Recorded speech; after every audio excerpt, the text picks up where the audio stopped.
Thank you for tuning into Purpose Possible's webinar on Failing Forward. I am Adi Bates, Director of Communications here at Purpose Possible, and I'm really excited to have you with us today. We have a very special session ahead focusing on this failure concept that was first introduced to me earlier this year at an event hosted by the Corporate Volunteer Council of Atlanta. And we're excited to partner today with CVC Atlanta to bring this important discussion to all of you. We hope that you will learn from these stories and be inspired to continue similar conversations within your organizations and your networks. I'm happy to welcome our hosts for today's session, Cheryl Kortemeyer and Roy Neal from CVC Atlanta, along with our panel of industry pros, Jay Cranman from Hands On Atlanta, Tara Gay from Drew Charter School, and Tyrone Webb from Georgia Council for the Arts. Thank you all so much for participating. We really appreciate you taking the time out of your busy schedules and sharing your stories with us. I know that sometimes it's really hard to be vulnerable and then to admit failure. And then on top of that, to come to a forum like this and share those experiences with the public. It's not always easy. So thank you so much. Thank you again. For everyone watching live, please feel free to ask questions and make comments throughout the session. We can see your comments and we'll do our best to make sure that all of our guests get a chance to respond to as many as possible. If you're watching after the session or if you have additional questions, you can email us at info@purposepossible.com, or you can find our guests directly on LinkedIn and send them a message. That's all from me. So I'm going to go backstage and I'm going to turn things over to Cheryl and Roy. Thank you so much, Adi. We appreciate the opportunity to be here today with Friends of Purpose Possible. I'm Cheryl Kortemeyer, and I am here as Executive Director of the Corporate Volunteer Council today, along with board member Roy Neal. How are you, Roy? I'm doing good. Good morning. Great to see you. We've got our CVC mugs, talk show host style, ready to have a great conversation. Just to share a little bit more about the Corporate Volunteer Council with our audience, we do call ourselves the CVC, and our mission is to support member companies in their strategic commitment to social impact and civic engagement. So what does that mean? We do programming for people at companies who are community facing so that they have leading practices in place to best support their community partners and the needs that surround us every day. So with that, I'll turn it over to Roy to talk a little bit more about what that you can expect from today's program. Roy? Thank you, Cheryl. As Cheryl mentioned, so I help lead programs for Corporate Volunteer Council of Atlanta. It's my first year, and I represent a company called Dematic. We are a warehouse automation company that provides a lot of products and services across a lot of industries around the world. And CVC has been an amazing program for our business, and I know all of our member partners to have programs like this. This past April, we hosted a program called, Failing Forward. But what did that really mean? In this digital age and social media, we're so conditioned to put our best foot forward, to show the positives of our lives. But really, where the sausage is made, where the learning moments are learned, is really where we fail, where we stumble. We're thinking through, as an early, growing up. We're conditioned to get the A on our report card. We're conditioned to make that game-winning shot. And if we don't make it, it's just catastrophic, right? And so from an early age, we're just so conditioned to win. But really, where we fall, where we stumble is where we grow the most. And so that's what, we were so excited to hear from so many great people through this program at CVC, not only our members, but also our guests that Jay was also a part of. That's a great recap of that program, Roy. Thank you so much. And something that you highlighted reminded me of this quote earlier this year. Former First Lady Michelle Obama mentioned that failing forward is a privilege. She talked during the DNC about not everyone having the opportunity to fail forward. So as we have this conversation today, let's keep that in mind too. We're talking about this in the context of professional experiences, but we have those personal failures too. And sometimes, we just have to be thoughtful about that. That's right. So with that in mind, just to kind of warm us up, right, I thought I would share a failure. And I had to think about this because, I had a few in my professional career and in my life. But one kind of stood out to me when I just moved to Atlanta, and I was in my first full-time role just out of University of Georgia, ready to hit the ground running and change the world. And I was working in a corporate communications role. And we were working with our C-suite, and our CEO of the company, which shall remain nameless for today's purposes, wanted to present a really special award to another CEO in Atlanta who was retiring. And so we had a custom-made Steuben Crystal Award created for this other CEO that was going to be presented to him. How much was this worth? It was at this time, and I'm not going to tell you how many years ago this was, but at the time it was about $30,000 for this award. It was a crystal award in 4 pieces, and they were designed so that when the light shone through, you could kind of see this like glowing light through all of the 4 pieces. And as here I am, junior staff person, excited to be in the middle of this exciting event and moment. As I was setting up the 4 pieces of this award, I hit one of the crystal pieces against the other one. And I swear I can see it in real time. I watched a jagged break go through one of the pieces. And I was like, oh my God, did I just see that happen? Did I just break this $30,000 award? And so at this moment, we're about to present this to this gentleman. I had to just set it up and figure out what we would do later. And so we presented him the award with a big crack in it, with a smile on our faces. And so I then, as this junior staff person, had to go back and talk to my leadership afterwards, explain what happened, and we had to find a solution later. But that just stands out to me. Accidents happen too, right? That's right. And so you have to learn from it and maybe not handle the $30,000 trophy again. That's right. That's right. Next time, White I'm going glove to do that treatment. different. Exactly. So I don't know if that's as much a failure as just my therapy appointment for today, but thank you for letting me share that with you today, Roy, and all of our friends who are watching. We had another couple of examples too. And I think, everyone goes through different failures and they mean something different for everyone, right? It's a circumstance. We all have to go through it. And so it's a learning moment. And so Andrew sent in about 10 years ago for one of his first solo freelance grant writing projects. Andrew wrote a lengthy application for a grant that seemed like an excellent fit for his client. The problem was the funding was limited to a single country, and his client's office, which was in a city split across 2 counties, was the wrong side of the line. Oh my gosh. So what he learned, both the client and he learned the lesson that paying attention to details, detail-oriented, I think, isn't anything that we've got to learn, right? Especially when you're dealing with your clients, you're dealing with, financials, all the things, associated. So definitely detail-oriented. I think we've all been there before. Absolutely. Absolutely. We had another failure that was shared with us by Jamie. Jamie said, this is so simple, but it just hits you in the gut. The conversation was going great until I realized she was a reporter. Oh my goodness, Jamie. I think we can just imagine what kind of conversations were happening before that. But yeah, that was probably a real learning moment. That is. I was just thinking back on something similar. And our third one came from Danica.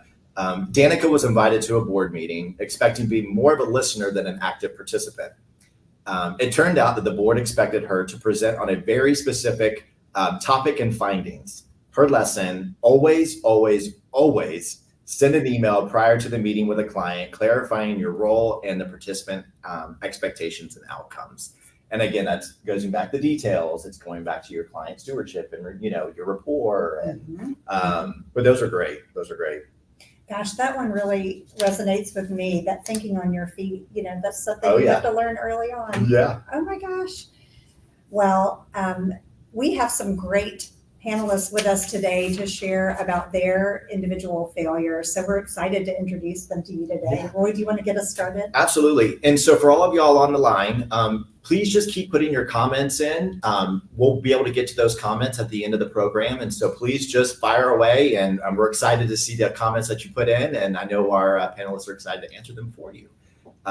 First off the bat, we're excited to have Tara Gay with us. Tara is the president and CEO of Change and Transformation for Drew Charter School.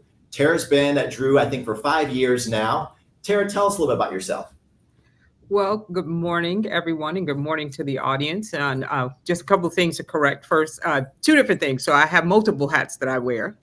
Change and Transformation is my consulting company, but I'm actually managing director for culture and equity for Charleston Charter School. So all of my work is interconnected, just to clarify for what I actually do.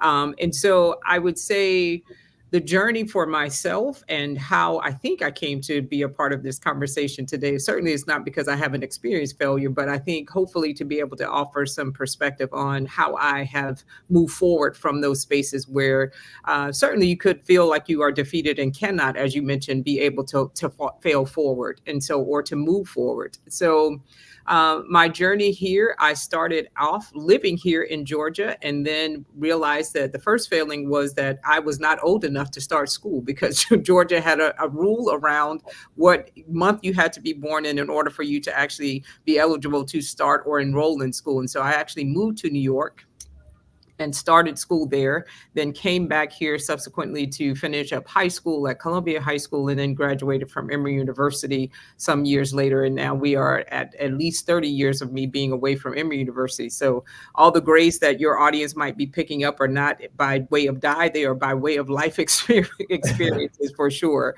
And I mentioned Emory also because it was the first place that I had ever experienced a failure. I went into Emory University believing that I was going to be a pre-med student and subsequent become a pediatrician. What chemistry taught me was that unless there was another way that sciences were not going to be a part of that pathway, is that I was not going to be able to fulfill that destiny for myself. Because first semester of Emory University is when I had my first failed class, and it was chemistry that I had failed and failed horribly. And it was really largely because I don't know at the time that I didn't realize I was in the wrong place. I had the right idea about what I wanted to do in terms of being in the lives of children. The pathway to get there was certainly not going to be through medicine as I initially thought it would.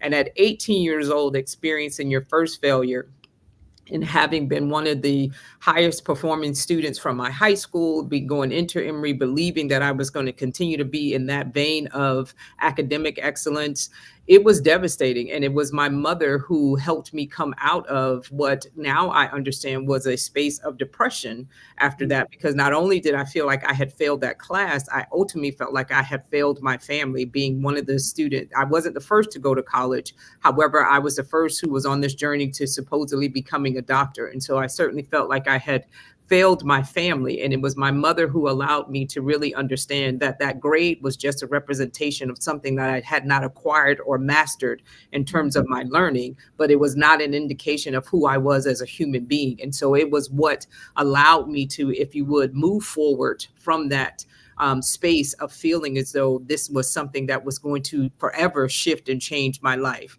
Now, ultimately it did, because it helped me understand that where I was supposed to be was on a journey to what would become the last of the AAAS degrees from Emory University. And AAAS at the time was for African American and African Studies, because there was a period of time when we entered Emory University in 1990 that the department was together and you could graduate with all three of those degrees, all three of those letters, I should say, in your degree. They subsequently, before we graduated, split the department so you could either graduate with an African American Studies degree or an African Studies. So I am the last of the AAAS to graduate in 94 from Emory University. And so again, it let me begin the journey of self-exploration.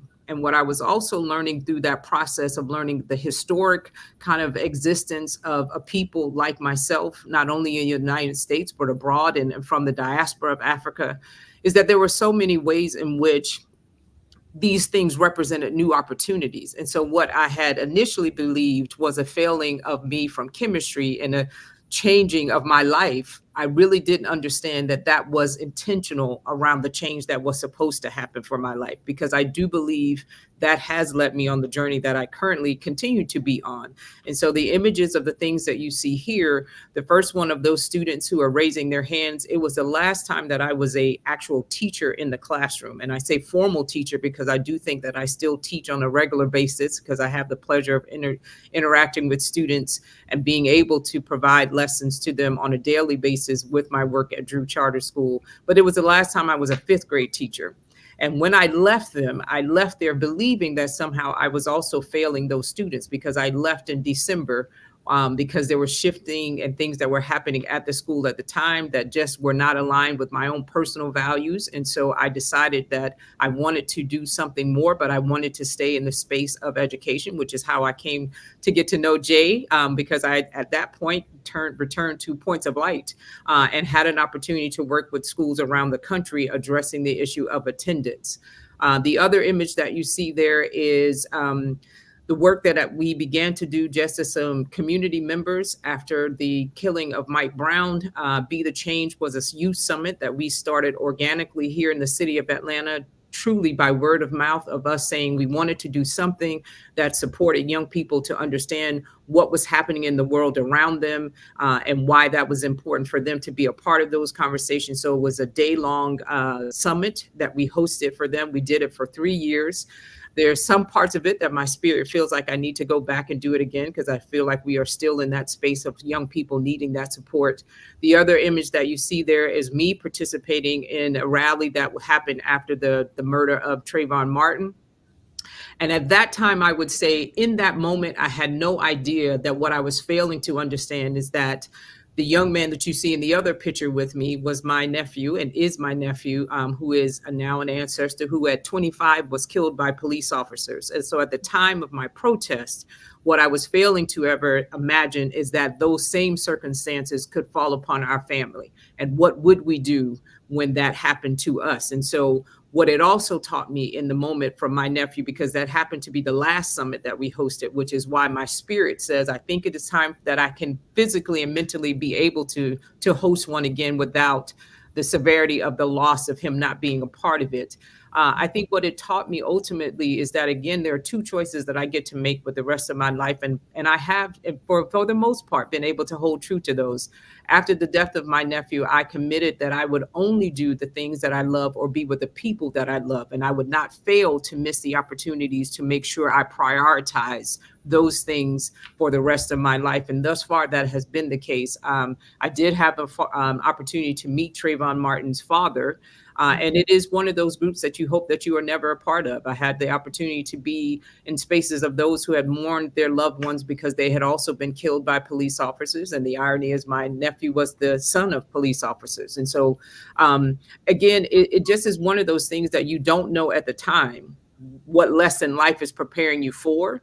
And in the moment, you will allow yourself to see it as a failing unless you are able to be surrounded by what I call a circle of salvation, which are the friends and the families that are able to see you through those moments and lift you up and remind you of the spirit that you bring to the world, the greatness that you are and that you hold, and to remind you that you have the power to move forward. It just may require that you move differently. And so I would say for anyone who is a part of today's conversation,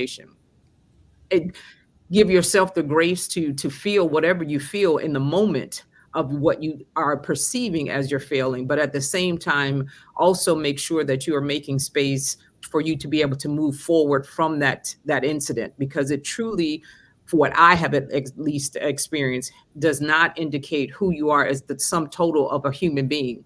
Even if the failings are choices that you have made and they led to those things failing around you, it does not mean it is the sum total of who you are or who you have the capacity to become. And so I am grateful for the ability to say that I have failed forward, but that I have also seized every opportunity that came from what I thought was a failing and learned from those opportunities that they were actually the way in which sometimes my greater being, which I refer to as a God, has pushed me forward, because I also understand that sometimes you fail to move forward because you become complacent and comfortable in the space that you're in. And sometimes you're called to greater things that, but for that pushing, you might not step outside of your comfort zones to actually do it. And so that's just a bit of my journey. And I look forward to hearing from the other gentlemen today as to what have been their stories, and certainly open to answering any questions that anyone may have as well. So thank you all so much for the opportunity to share.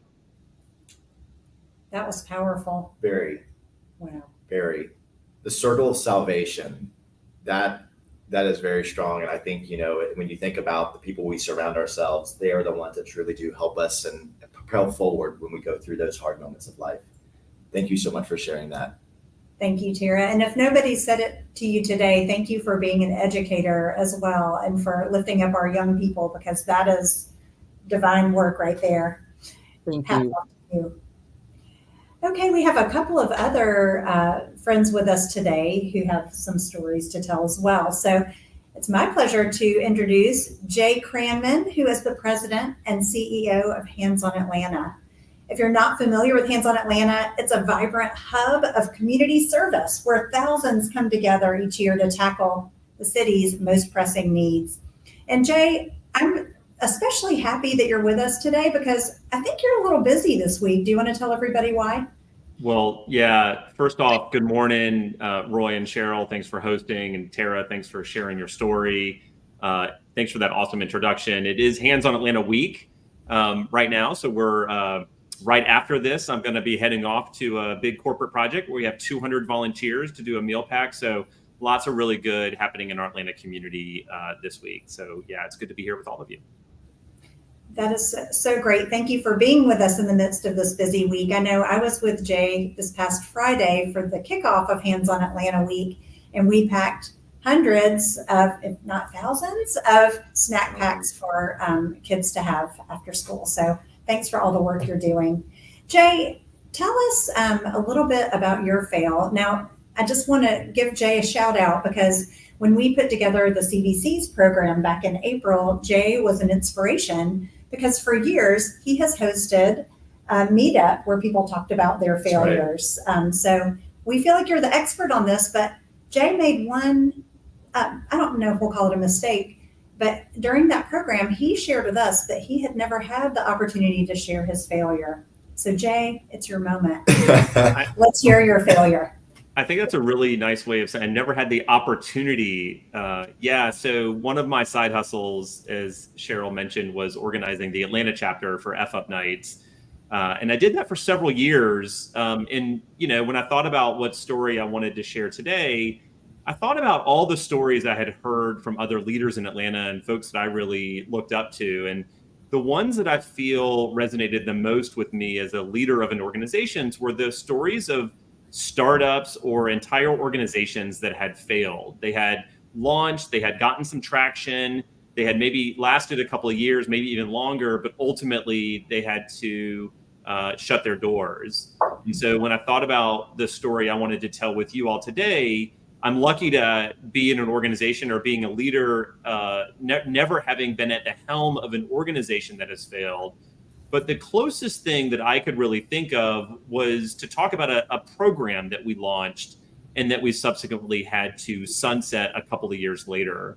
As Cheryl mentioned, I'm the president and CEO of Hands On Atlanta, and she did a great job explaining it. But basically, we like to connect individuals and groups in the Atlanta community with all of the nonprofits and community organizations who need volunteers.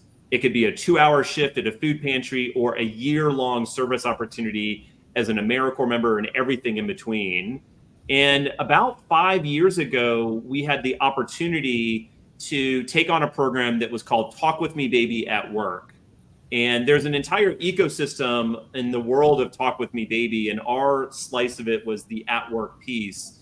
And the goal was to train parents of young children on how to more effectively read to their kids as a step towards mitigating the literacy epidemic in our community.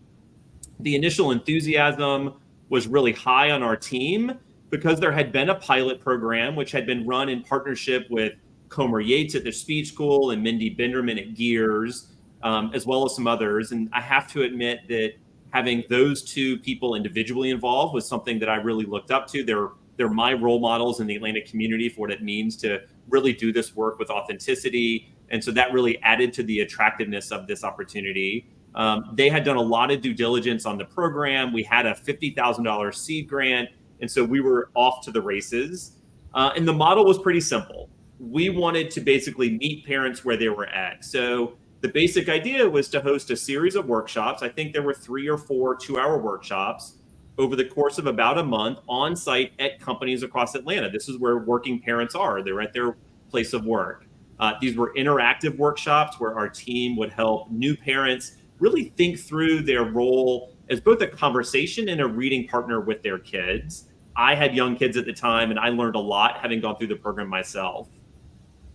However, so we launched the program, and we very quickly realized that there was a very major problem, and that there simply weren't enough companies signing up. So we found ourselves in this kind of unenviable position of having to educate businesses on why they should host these free workshops for their working parents. We were really pushing this program onto them, and they certainly weren't breaking down our door to get it. Essentially, we found that the market just didn't know what we were selling. And by selling, I mean we were offering it for free. So they just didn't want this free program that we were offering.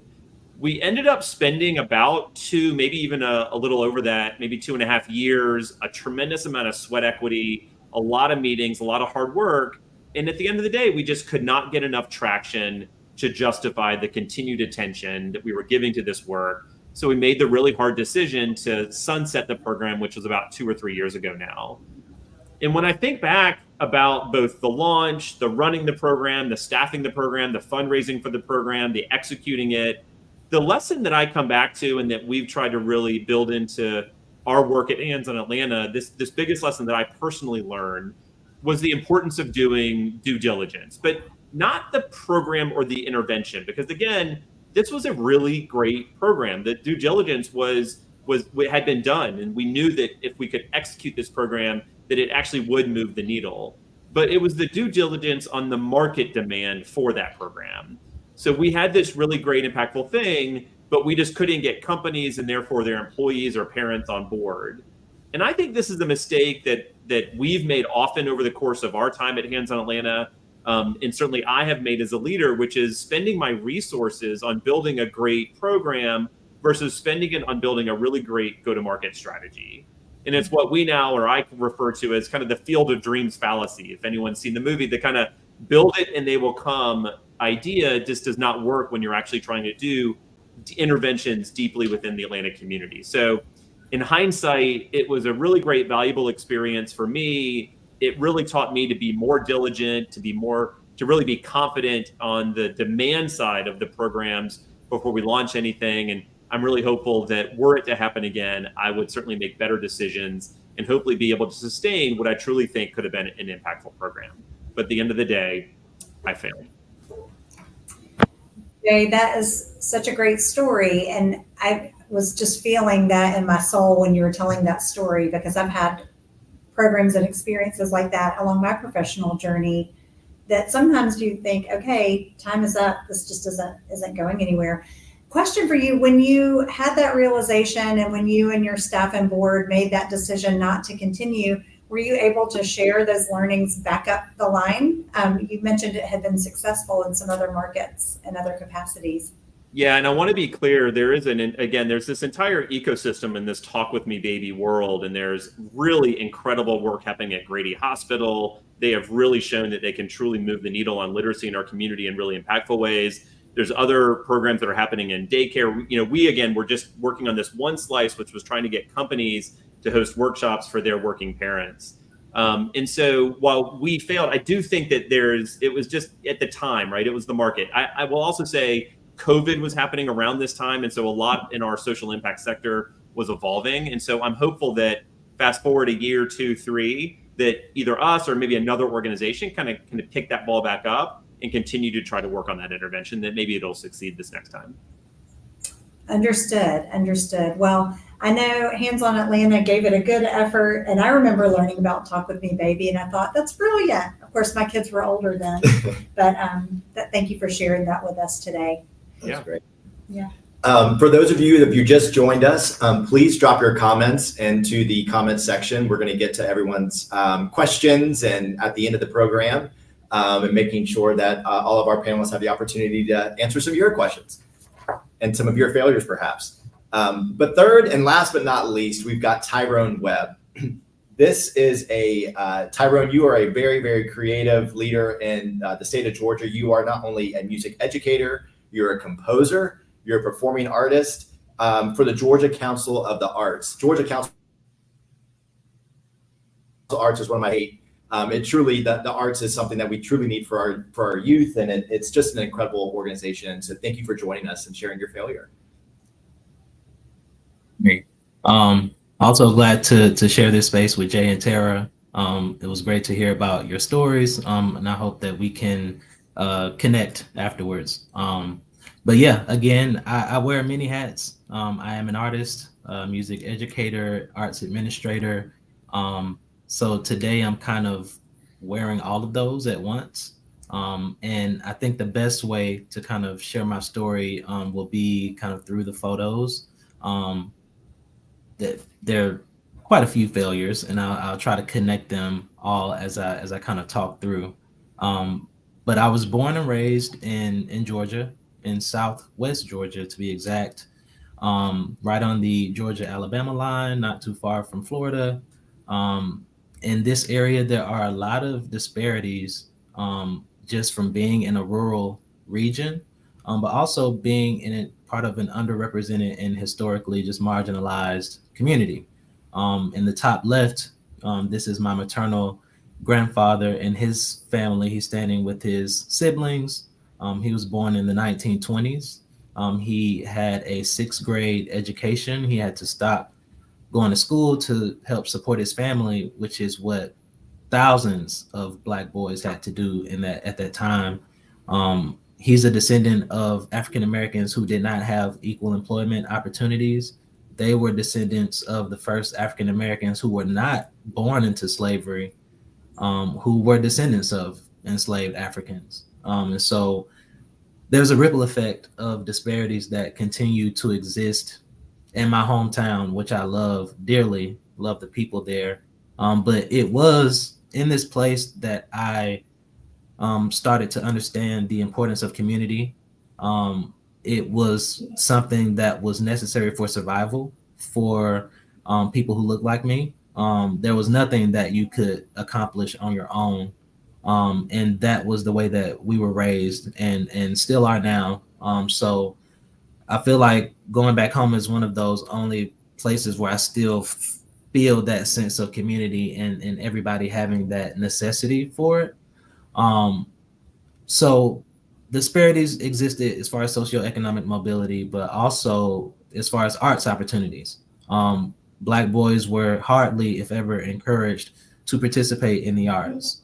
It was mostly sports. And so that was the expectation as I grew up. I eventually moved with my parents to Columbus, Georgia. That was a more densely populated area, and they had stores. They had multiple schools. They had lots of educational opportunities, lots of arts opportunities. And it was there that you see the picture on the top right, the Morehouse College Glee Club came to Columbus for an MLK celebration concert. They brought Spelman College, Tuskegee University had a choir that came. And it was at that point that I decided that I wanted to pursue music. I was a senior in high school, months away from graduating because it was January. And it was at that time that I completely decided to switch and decided what my career would be. My parents were shocked as I had never done anything musical ever. But I was determined to use the arts to build community, to engage community. And so on the bottom left, with very little formal education, I auditioned for the Morehouse College Music Department and I got in. Eventually was able to travel. My first time being on a plane was in the Glee Club, traveled the country. And through those opportunities, I was inducted into the National Music Honor Society. And even with that education, I wanted to become a teacher and I wanted to engage and build a choral program at the school level because that's something that people like me missed out on growing up, and I wanted to go back into that community and make that kind of impact. We can go to the next slide. And so I continued my education at Emory University. On the most of the pictures you see are from an opportunity I had to join a protest with the Coalition of Immokalee Workers. These were Latinx demographic who were protesting unfair wages, civil rights issues. And a friend of mine at Emory who majored in social justice movements invited me to come down and participate and offer my musical skills as a form of joining in their protests and going for civil rights. And that was an eye-opening experience, not only because I was able to see people who had a similar living experience that my ancestors did, that weren't, people that looked like me, people that spoke my language. But if you see at the top right, there's a quote that says, "The arc of the moral universe is long, but it bends towards justice." This is a quote from Martin Luther King Jr. And so these are people who do not speak my language, but they understand community. And being a graduate of Morehouse College, Martin Luther King is our most famous graduate, right? And to see how the structure of protest and the pursuit of civil rights that young Black teenagers had in Atlanta is the blueprint for people all over the world. And so that spoke even louder to me about what could be possible if I were to move with intention and to follow the things that led me from within. So that to me was failing by choosing music, which is something that Black boys didn't do. Choosing to be a chorus teacher, which is something that Black boys didn't do. And interestingly enough, the next failure I had was actually teaching. So I fast forward to the classroom environment, and I start to see the classroom experience from a different angle. When you're a kid, you just don't pay attention to stuff. But as a teacher, I saw how systems work against kids. They work against teachers. They work against administrators. And the education is an industry that has parts of it that literally move like a machine. And I didn't see myself as a person who was able to make change at that level in the classroom. And so that first real feeling of failure happened when I left the classroom directly. I thought I was walking out on my community. I taught in underrepresented communities, historically marginalized communities, and that was very hurtful to leave that place. I felt like I was leaving these kids. But what actually happened is I was still following what was leading me internally, and it took me directly into arts administration, where I was able to have the biggest impact ever in the state. I was able to work with the Department of Education to revise performance standards for music. And so if you're teaching chorus in Georgia, there are standards that I helped to write as part of that curriculum. I was able to visit classroom, introduce kids to classical music. And actually, if we can go to that last slide, this takes me to how community comes back full circle. That picture of my grandfather and his family is always in my mind every day, because every step that I have taken has been with his energy, but I've been able to go into spaces he could never go into. Even today, every aspect of my upbringing, my grandfather would not have had the education to get him into Morehouse.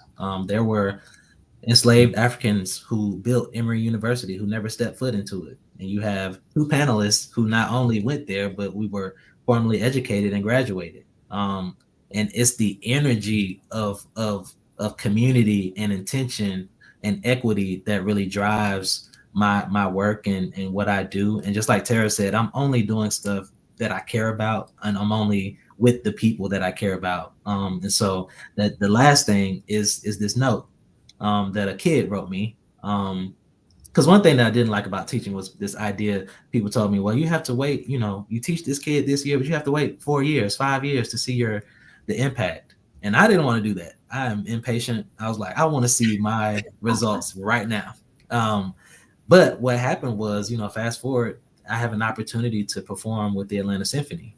And I'm singing Lift Every Voice and Sing. And there's a kid who wrote me a letter, and I don't know if you can see it, but he's basically, it's a little boy who's telling me that he usually hates that song, but when I sang it, he loved it. He was telling me that he didn't have social media, so I couldn't write him back, but then he told me to write him back. But it was just a cute note. But this was a little boy who could have been me. That's the way I thought about it when I saw this letter. I never would have had the opportunity to see a symphony, to see a Black guy singing on a classical stage, and I was able to do that because of people like my grandfather. And so that is how I continue to fail forward. I see failure as a positive, especially when operating within or against systems that are meant to separate people. So failure could be dismantling systems, disrupting systems, because that will continue to bring people together and give more people equal opportunities. So thanks again for letting me share my story. I'm happy to answer any questions. That's beautiful. That was really beautiful. And I think you were that boy. You had that spark when you were in school that changed your entire trajectory. Yeah. Nice. If I could just offer one thing based on what both gentlemen have shared, I think it is also critical for our audience to really be able to examine and to be able to make the distinction of what are those things that personally you have the power to own, to say, these are the things that based on a choice that I made, it led to this particular failing. And also then, what am I empowered, or what do I have the power to change when I recognize that systems are failing humanity and people as a whole? And so there is an opportunity for you to also look at, when you are in that midst of what you think is your failing, are there other things that are operating that environmentally may be the cause or leading or adding to? And this isn't I know I hear a lot about people talk about, oh, you get into this victim mode. This is not about identifying yourself as a victim. It is also recognizing your space and the world around you. And are there things that fundamentally that could be hindering your ability to have the level of success that you either should have access to or that you want to have access to? And so in the case of Tyrone, speaking of his grandfather, fundamentally, there were some things that in terms of structures that limited what his capacity for what he could have as success versus what Tyrone then had access to, because some of those systems were moving in ways that allow for there to be greater access for people like us, like he and I, to be a part of those systems. When Jay is talking about those families and them having the access to literacy, it is also recognizing that there are structurally some ways in which there are communities that you will have certain types of structures that are built, that libraries will not be constructed in those communities. And therefore, literacy is not going to be the first choice they make, because it's not the first thing they see that they have accessible to them as well. And so again, it doesn't mean that you still don't find other opportunities. It is, though, being able to recognize, what do I own and how do I own the power of my own personal choices that may lead to some personal failings, but what do I also recognize is my power to shift the needle on the systematic failings that are keeping other people from having the level of success that they could or should be having access to. And I do think that that becomes critically important when we also think about transformation, when you think about equity. Some of those systems are operating as they should.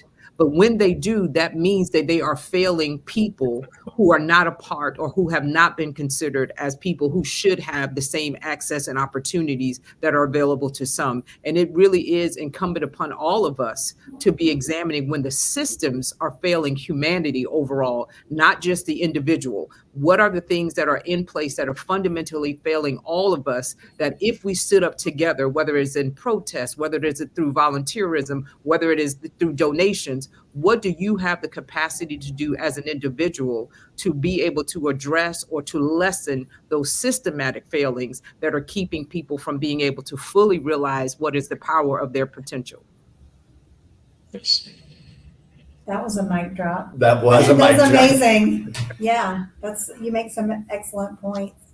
I know Roy's been encouraging our audience to put comments and questions in the chat. So we do have a little additional time for some additional exploration and Q&A with these wonderful, knowledgeable speakers. So let us know your questions. And in the meantime, we had a couple. One, and this may be something you have an immediate thought about, or you might want to think about it for a minute. But have you ever had a professional failure that you did not feel propelled you forward? Do you feel, is there a distinction between some failures which create learning moments and some that are just like, oh God, I never want to think about that again? Any thoughts on that? I would say for myself personally, I have only been fired once from a job. But what I realize is, because I also successfully sued that company. However, what I also recognize is they had failed to realize that what I had called out as a problem within their organization was not a personal choice that I had made, but it was about the professional responsibility that I assumed that they had laid upon me to support the young people that they had asked me to support. And so, again, there are times in which organizations, because they are so entrenched in the ways that they have always done it, that they will fail the opportunities that come before them when someone else says, I'm not certain that based on this being your method, that it is going to allow you to achieve what you have now called me in terms of what you said is my role and responsibility. I'm not sure that I can fulfill that based on this way in which you are operating. And again, that's not in a spiteful way. It's not in a nasty way. It was simply pointing out this person that you all have said that I should contract with has failed to support the work that needed to happen. So me pointing out that this work was not something that got done was a problem, because this person had a longer relationship with the organization than I had. And so it was almost, I guess, in the way that they felt it was a whistleblower. And so it is the only time that I have ever lost a job by virtue of someone saying, and again, I could successfully pursue a lawsuit against them because I had also just received a great and glowing report about my job performance. I had just gone through that whole process. So I knew it wasn't about performance that you were saying that you needed to let me go. It was because I had said something that was not supposed to be said out loud. And it was because this person had a longer relationship with you than I had had as their newer employee, who was coming on board and asking this question as to why is this person the person that we're being asked to contract with when this person is not producing the work that is needed for us to continue to do the work that you've asked for me to do. So I do think that certainly there are times when organizations, if you're not careful, they will operate in what has always been done versus what needs to be done. And that sometimes can lead to you being asked to either leave or finding it very difficult to remain in those spaces professionally. That's right. That's an excellent distinction. Moral and ethical obligations, and it really does come to bud there. I would just add, Roy and Cheryl, I'm a first-time CEO. I've been in this role now about 8 years. And when I think back to the first couple of years in the role, there were a lot of things I was doing that I think were more disruptive to the organization than were actually helpful. I think I cared a lot about being liked by my senior leadership team to the degree where I would create a lot of moments in those first few years where I wanted to get 100% buy-in on whatever direction we were going. And I had to build the confidence that I had in kind of setting the direction. So we now have a saying that, everyone gets a voice, but no one gets a vote. We aren't a democracy on our senior leadership team, that ultimately I have to be comfortable making the decisions. And I don't think that those mistakes I made in kind of trying to get to 100% buy-in were helpful in any way. And I don't necessarily feel like they propelled me forward. I feel like I had a couple of hard lessons and a couple of months where things got really tricky. If I could go back and not do that, I certainly would not want to do that again. So I think there's lots of little things that were, I think I could look back on and say were absolute failures in the moment, in terms of even like how to run a meeting or how I interacted with a certain team member, or a word or phrase I might have chosen to use in a public setting that ultimately did, harm to somebody. And, those are hard lessons, which I don't necessarily think they moved me forward in my role, but I think maybe I've learned from them. So maybe having learned from those mistakes, then ultimately I'm better for it, but it doesn't necessarily mitigate the damage I had done. That's interesting, Jay. So it's almost like you're learning about yourself and what your comfort zone is, and you're feeling empowered as a leader as you have these experiences along the way. That's right. Mm-hmm. I love that. We are getting some questions We in are. the chat. Roy, do you want to share the first one with Sure. our panelists? So the first one we've got from Vanetta, and this is for the panel, how do biases affect the way that people are viewed when they fail or try to fail forward?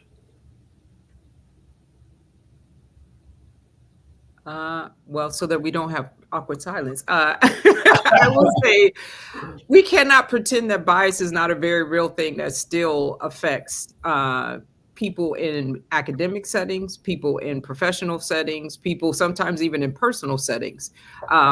There are certain things that I understand as a Black woman walking into certain spaces, the assumptions that are sometimes made about who and what I'm supposed to show up like.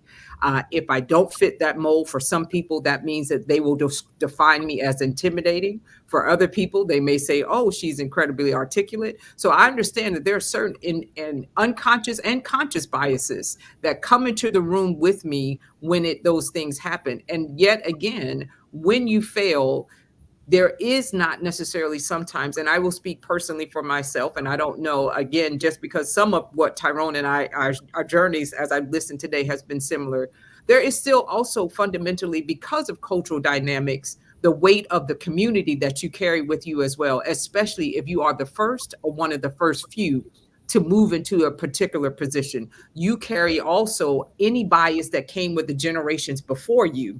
So you're trying to counter all of those things at the same time of standing in your own authenticity in those spaces as well. And so I would say the way that the bias affects you is that, one, you have both your personal or your individual way in which you are interpreting or internalizing what is the perceived failing. And then you have the cultural dynamics of the generational things that you carry with you that say, but for the generation who didn't even have this chance, how have I failed them by not being able to continue to move forward or by not doing certain things? And so there's a tremendous weight that comes with that. And ironically, I do have some friends. Vanetta is one of them, actually. We have a podcast that's called The Weight of the Cape, where we are examining what that weight feels like if you are a Black woman navigating the spaces of both professional and personal journeys here and these shores, at least, and certainly understanding that there's other things contextually that change what those dynamics might be abroad. But certainly from that perspective, I do think that when you are carrying those biases with you, it is both that you carry it's twofold for you. It is both individual, and you also carry what I would say is also generational concerns around bias and what happens around failings. What does it mean for the whole community when you, the individual, fail at something? Has it set the entire community back 10 to 12 steps because you as the individual failed? And so again, you don't carry just your individual kind of presence in that. The presence of the people before you also comes into the room every time you step into that room. Wow. That's great.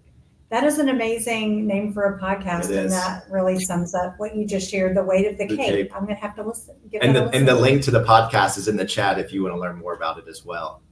Thank you for sharing all of that, Tara. That's super great to reflect on. I just want to add, I think that Tara's done a great job of kind of elevating that idea, but I think also I like to think of failure maybe in two buckets. There's the kind of failure in our organization. I kind of bring this lens of, again, leading a nonprofit. There's the kind of failure, which is, if someone forgets to run payroll, that's one type of failure for the organization. On the other side, if a team member sets a vision to engage 10,000 people this week for Hands-on Atlanta Week in service, there are a million things that have to go right for that to succeed.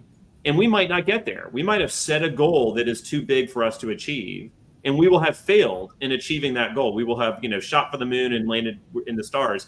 We don't have a lot of tolerance for the don't running payroll. Like, you have to do your job. And if that's running payroll or showing up on time or doing the stuff, like, there's not a lot of, I think, patience for folks just literally not doing those things. We have a lot of tolerance for the other one. We try to set goals that are really big, that are really ambitious, that really do stretch ourselves. And we've created a culture where we're comfortable having red on the scorecard. every time we're presenting to our board and to our senior leadership team about where we are in terms of the goals we've set for ourselves, there's a lot of red. There's places where we said, yep, we did not set that goal. We are going to come in under that goal. But it's not that anyone is being held accountable to having to always be green, because we don't want to be the kind of organization where you're always sandbagging, where you're setting goals that are really easily achievable. So I feel like it's also, as you're talking about this idea of bias, we like to put leaders and staff members into this bucket where they have a lot of room to go be really bold. And again, we maybe don't have as much patience for the, luckily no one's ever not run payroll. So that's not a mistake we've ever had to work with. That's a great call out, Jay. And I think that really understanding those two different types of failures, and then the growth and the availability to your point, shoot for the moon and hit the stars, right? Right. And the individual self-reflection versus the team effort is also important to think about. Thank you for that. I know we have just a couple of minutes left, but we do have a question from Mindy, who's watching today on Facebook. Thank you, Mindy. As educators and leaders, how do you infuse the lessons of failing forward into the classroom or culture of your organization? Tyrone, you want to take this one? Yeah, I'll take that one. So I one thing I didn't add in the story was that I did find my way back to teaching. I'm actually an adjunct professor at Morehouse now, and I teach in the music department. And I get to help, engage the next generation of young Black leaders, community leaders. And so we spend a lot of time in a music class talking about failure and what that is. And I think that the answer to Mindy's question is by telling the kids the truth, because they know when they're being lied to. And if we put children in the position to accept lies, those are stories that we're giving them to live with for the rest of their lives and to pass on. So being honest about the state that we're in, why we're here. Being at Morehouse, we're very intentional about that, because Morehouse was created out of existing disparities, and not just in Georgia. And so we always reflect, and that's why I shared the pictures of my ancestors. We did the same thing at Morehouse with our history, how we started at a church and moved to Atlanta. Tell the kids the truth. That way they can figure out what their place is, and they can be more creative, and they'll be able to be led from within in their passion if they can be honest about who they are. I feel like they'll be able to figure out their place in the world and how they can address some challenges. I love that. That's great. I would only add, just as a person who also gets the pleasure of working with children, that again, in addition to being honest with children, it is also inviting children to talk out loud about what they believe they're failing at, so that you can also help them to understand and perhaps give them a broader understanding of other things that could either be at play, other ways that they could be doing things differently. How do they make a different circle sometimes of friends? Because if they're the brightest one in the friend, then they're probably going to be drained, and there will be greater opportunities for them not to be inspired by other brilliance around them. And so again, it is creating the space, because what I find with so many young people right now is they all have what I believe is a great mastery of social media skills, but lack social and human skills with each other. And so if you create and cultivate those spaces where they're able to talk out loud their failures, they are less likely to feel the need to take 15 selfies and post the only one that they believe is their best shot. They are more apt to be honest to tell someone, I took 16 pictures. What you saw was the 17th picture. Right. And so that, again, creating that opportunity for them to understand the existing in many spaces will create opportunities for you to grow into your best self, to know your best self. And some of that will come from something that feels like a failure in the moment.